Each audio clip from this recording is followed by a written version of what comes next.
It is Friday, January 4th, and finally, today, this day, it looks to me as though we are moving out of the market chaos and public policy chaos that we've been in since the 19th of December. That's when the Fed sounded more hawkish, I mean, we're going to raise rates, than for sure the market was prepared for. And I think we have learned since more hawkish than it intends to be. And maybe someday in his memoirs, Chair Powell will tell us if they overdid the hawkishness to be sure that the world knew that they were independent from that man in the White House. But whatever. The part of the adventure in the last 3 weeks, it's just been hard to figure out what the cause is. I'm not a stock market guy, I'm an IOU guy, bond market, mortgages. I think looking back at the last 3 weeks and 3 months, the stock market's issues are mostly intrinsic to the stock market. The whole thing went up too far too fast. And oh, by the way, had a little too much of the old apple flavored Kool-Aid, which happens, especially to the stock market. But there's other stuff going on. The outside world is clearly softening, led by China and Europe right behind. It's hard to tell how much of that comes into play here. Hard to tell whether that softness is intrinsic to their economies or a tariff effect here. And then behind all of that is the U.S. economy. So today, the sun came out. To the surprise of, I think, just about everybody.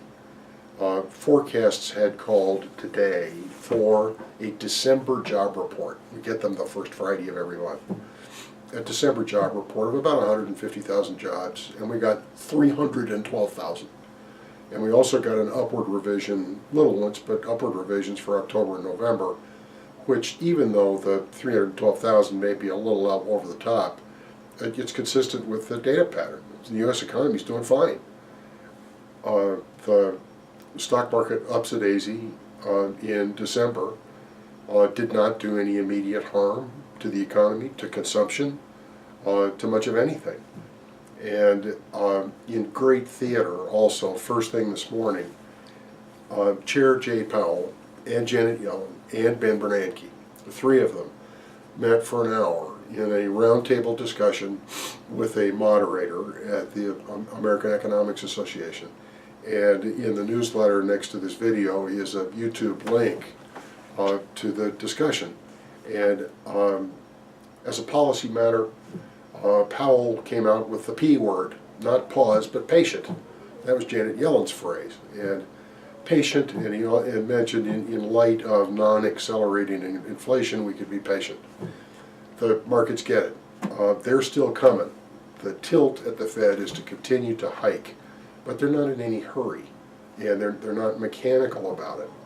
So the combination of good domestic economic news, although not dangerous, wages are growing, but not a lot, rates started to rise. I suspect that today, market down, laugh at me later, but I suspect that today we had a bottom both in stocks and in bond market yields. The 10-year T-note had fallen in 2 months from 3.23 all the way down to 2.55. It's 0.75% in a couple of months is a lot. And mortgages have settled about 4.75, and I suspect we'll begin to ooch back up towards 5, of course, data dependent. One more element in that roundtable on YouTube. If you watch it, the difference in content, character, professional behavior of those 3 people and some other people I can think of in the political sphere is huge. And most of the people that work in the federal government are trying to be like Powell, Yellen, and Bernanke. They're trying to be competent, trying to do their jobs, and trying to be non-political.